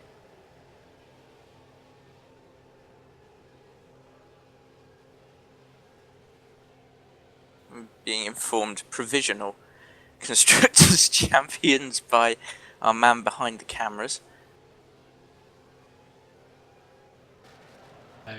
Who knows? Everything's provisional these days. Indeed. User was moved to your channel. User was moved to your channel. On the old Drivers' Championships. I don't get why Paresis is not... Lucas Euler is not champion. Unless I'm looking at something that's outdated on the points chart. To your channel. So maybe If you're not looking at the wiki, I'd say that it's outdated. Ah, I'm outdated then. Never mind. Because bear in mind that Rude won the last two races prior to this one. Ah, okay. Oh no, last two or last one? I can't remember. I think it might have just been the last one. Someone update the website. That's all I'm saying. Let's not get on to website updating, just in case Dave hears. Well, Dave should stop trying to attempt life. It's not allowed. Not allowed. No, it's not. If I'm not allowed one, neither's he. Exactly. We all suffer. But we do have some drivers in for the old... whatever we do in here. Interviews. I'll hand it over to Mr. Dinnerboy so that you can enjoy and bask in your injured glory. Indeed. So, in order of finishing position, we're going to start with the winner of round 17 at Suzuka in the Superleague at GPVWC, Lucas Euler. How was that one for you? You looked to time your strategy pretty much perfectly and get to the end with a win. Well, first of all, I want to thank the whole team because we just we made the team championship. So thanks Alex, thanks Nix, and thanks Dave for all the helping. This race was, well, qualifying went a bit as I hoped. I got pole, but I was surprised that Jim qualified second on primes. So I thought he would have the upper hand in the first stop because I expected him to two-stop. Then he messed up the start a bit more than I did. And I found myself behind Petter and Ruud. I wasn't so strong on the options, I knew that. So I was just pretty much waiting until the first stop to get on the primes because I knew the car would work well. Track temperature was quite high, but it didn't affect wear too much. And from then on, I tried to push. I had a little coming together with Ruud into the spoon corner. I think I had enough car length at his side to try. I know it's not the usual place to overtake, but you get a try when it's about the World Championship. But then I overtook him on the outside of when I was 30R, and I tried to gap him. He pitted one lap earlier. That gave me a bit of an advantage of having one lap more in the second stint, and I think he made some mistake in the last stint. It was suddenly 7 seconds gap. From then on, I was trying to get to the end. Well, you did a fantastic job and maintained the gap towards the end of the race. It looks like Ruud also encountered some problems himself in the final lap as Lewis caught up to him. And I guess, really, in terms of big news for you, not only do you extend your Drivers' Championship lead, but I understand that you have provisionally secured the Constructors' Championship for Midnight. Yeah, exactly. So, fantastic. Yeah, the whole team did a great job this season. It wasn't the easiest season, not like last year. Of course, the guys that we're racing are a bit stronger now, and we are not maybe the biggest fan of the mod. We still haven't got it absolutely right, I think. But Suzuka went very well. I think we can be happy with that, and with the championship, I think Nick and the rest of the guys deserve it. Indeed. And So to wrap this one up, massive congratulations to yourself on your race win, which was an achievement in and of itself, and then the bigger achievement that you guys have managed to go and sort out tonight, which is the Constructors' Championship, which is a well-fought fight all the way through the season, and you and Alex, and also Fiddick when he made his appearance, have done a fantastic job of keeping that one going. So well done to you, well done to Nick and Alex and everyone else involved at the Midnight team going on in the background. Just good luck with your next race. Hopefully you can secure that Drivers' Championship no problem, and we'll see how it goes. Thank you. User joined your channel. And on the topic of Midnight, I'm just going to quickly keep on to this one and move over to the resident team manager and the always team manager of Midnight Motorsport, which is Nick Rowland, who's just joined us here. Nick, congratulations on your Constructors' World Championship, provisionally. Woohoo! 2 in a row. 2 in a row. You sound pretty pleased with yourself. Oh, that was an awesome race to watch, and I'm so happy for the guys. That was absolutely superb. And Lucas drove one of, I think, his best races of his life. It was a fantastic showing, not just from Lucas and Alex, but like you say, the rest of the field, really good one to watch for us guys in the commentary box, and hopefully for the spectators as well. You've got to be absolutely chuffed to bits with the job that your drivers have done this season. Like, you had a bit of a rough start, a couple of rounds where the car wasn't performing as you expected, but really pulled it back and had a strong finish here. It's been a tough season all round, to be honest with you. Various things just not played out for us the way it did last season, and this season's been a lot more challenging, a lot more difficult, but they've both held themselves very, very well and handled themselves very well, and to come out with Constructors now is fantastic. And it's just now all down to Luke and a difference of 12 points going into Brazil. Indeed, 12 points is... It's difficult to call it a healthy gap because it's surmountable, so it feels really, really tense. But he's put himself in a very good position going into the final round for the Drivers' Championship as well. He has. I think it's something like a difference of Rude has to win and Luke has to finish no lower than 4th, I think it is. So it's still going to be pretty intense and pretty tight, and it's going to require the same amount of testing as these guys have just done from all of the teams, to be honest. Yeah. Like I say, properly fantastic job, and we know from previous experience in this year as well, Midnight put together a fantastic package on a year-by-year basis here at GPVWC. You have done again this year, nabbed that Constructors, and now you can put lots and lots of focus into getting Lucas home to another fantastic Drivers' Championship, hopefully next time out in Brazil.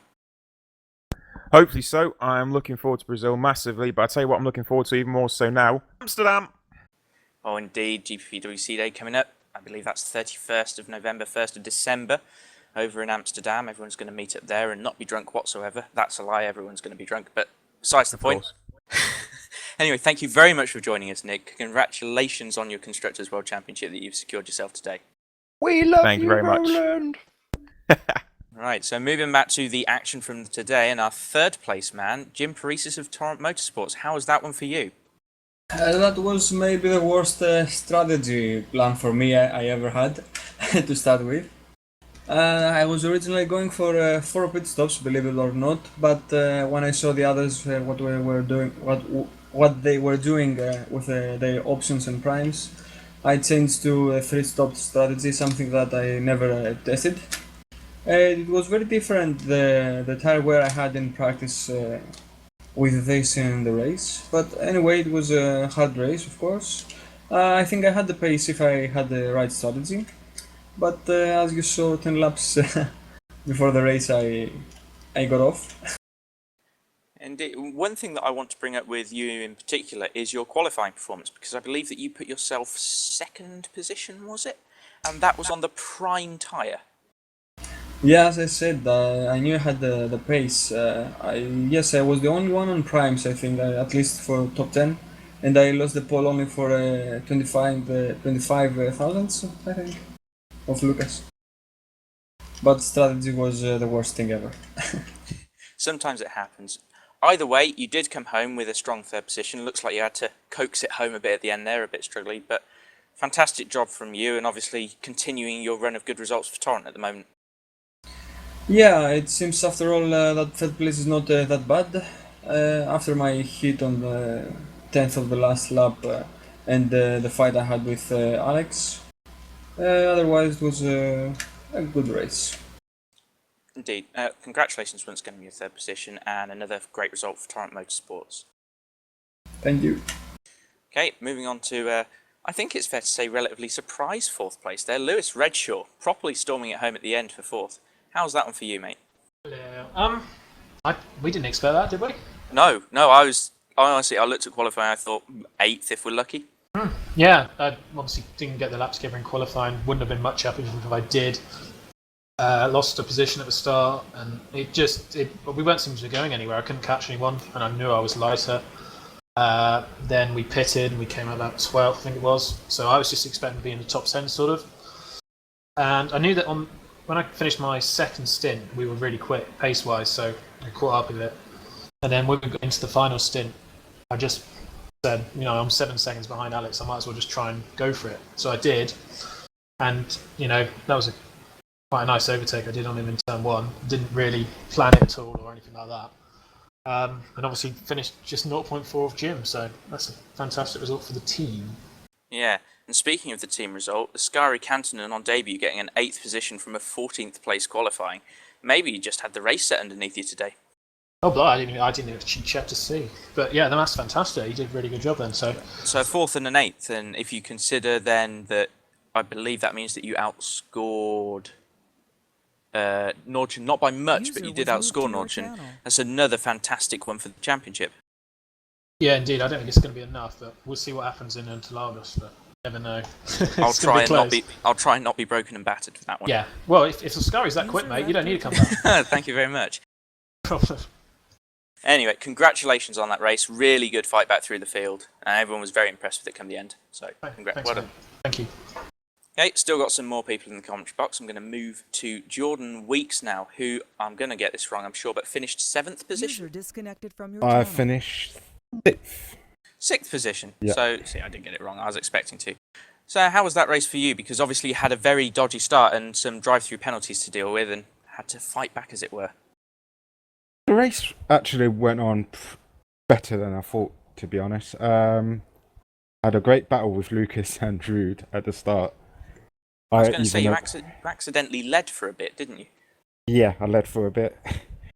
I mean, I had to work hard to get anywhere near them, to be honest. And yeah, the first pit stop, it was my fault, pretty much, for forgetting to put back on the speed limiter.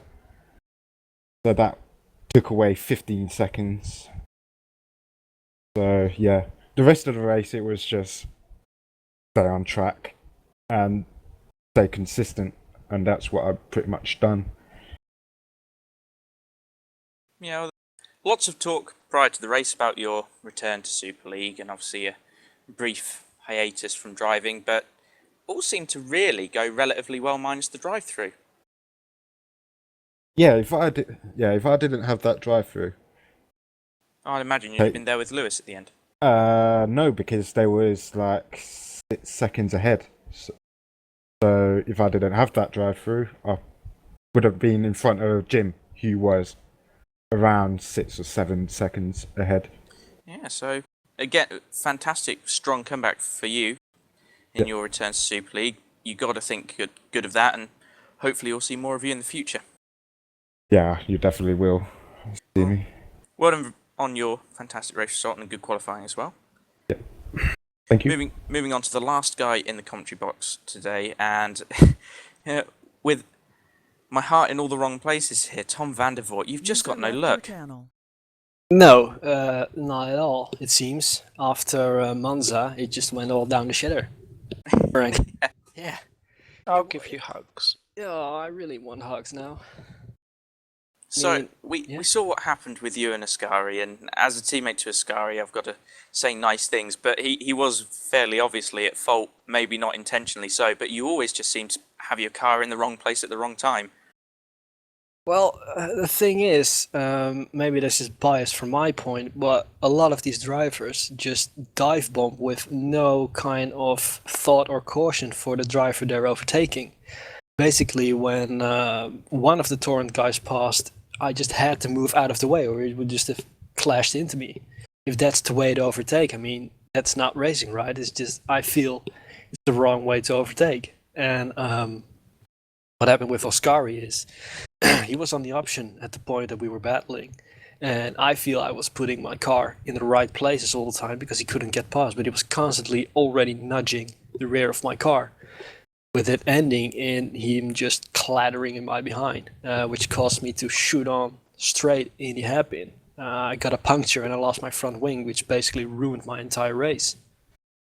Yeah, I did see that, and Ascari trying to keep up the tradition of Hawkeye reserve drivers getting a 5-place grid penalty after their debut. You know, I did it, Mike Bell's done it, and now it looks like Ascari's likely to end up doing it as well.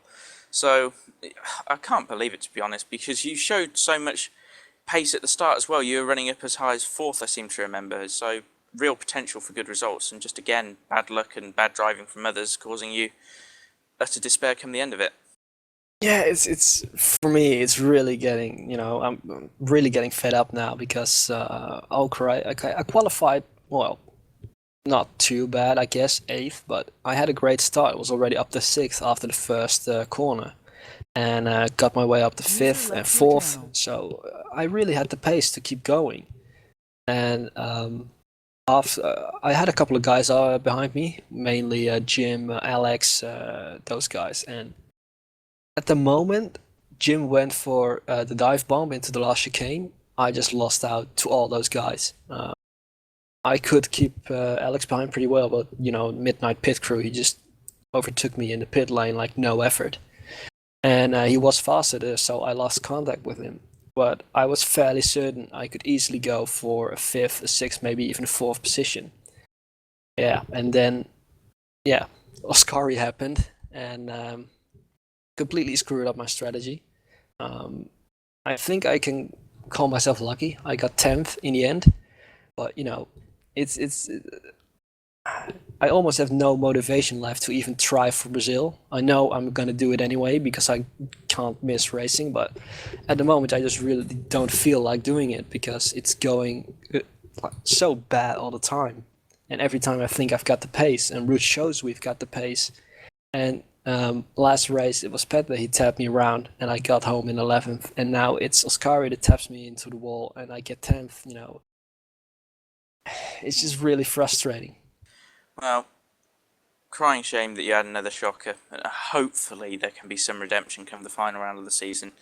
Unlucky there, mate. At least you got some points in the end, and we'll see you next time out of Brazil. Yeah, at least we got we even extended our lead on Tarn in the Constructors' Championship, so that's a good thing. I just hope we can keep that up for Brazil and take 2nd in the Constructors' Championship. That's what I'm aiming for. Obviously, aiming to help Ruud in the final race, hoping he can win the championship, and I'll see wherever I end up. Indeed. So, to conclude, Mr. Smith, any thoughts on this race and going forward to the final round of the season? Well, I think we've been spoilt for choice, haven't we? It's been a good, dramatic, fun battle. There's been tears, there's been heartbreak, there's been some great recoveries, there's been some great overtaking, and I know Tom ended up on the short straw once again, but up until that it was absolutely cracking action. It just sometimes it always goes over fever pitch and boils over, and I don't think you'll ever get away from that, but it's something that needs to be worked on, and I don't know, people think about long term as opposed to that corner, but I think we all do it in the heat of the moment. But no, it's been absolutely fascinating. We've got a title that's going down to the wire, despite my best efforts to say that it wasn't for the entire race.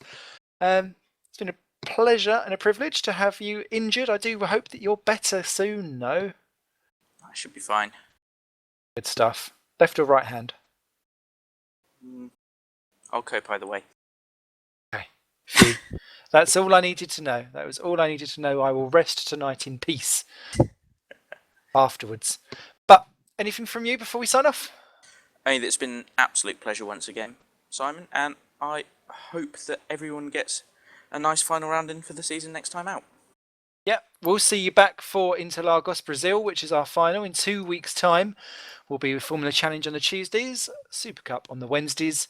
We're back here to round off what has been a fantastic 2013 with you all on the Thursday, the 24th of October. Thanks to Simon Melish for cameras. Thanks as ever to Oscar for joining me today in the commentary. It's been nice and slightly scary to have someone else in the broadcast with me, so I apologise if it's a bit rusty because I've not had anyone to talk to for quite a while. So you lot all take care, and we're signing off. Come back for the season finale and championship decider.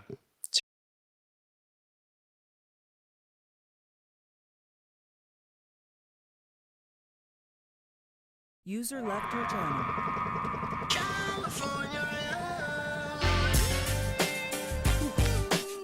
Dive up.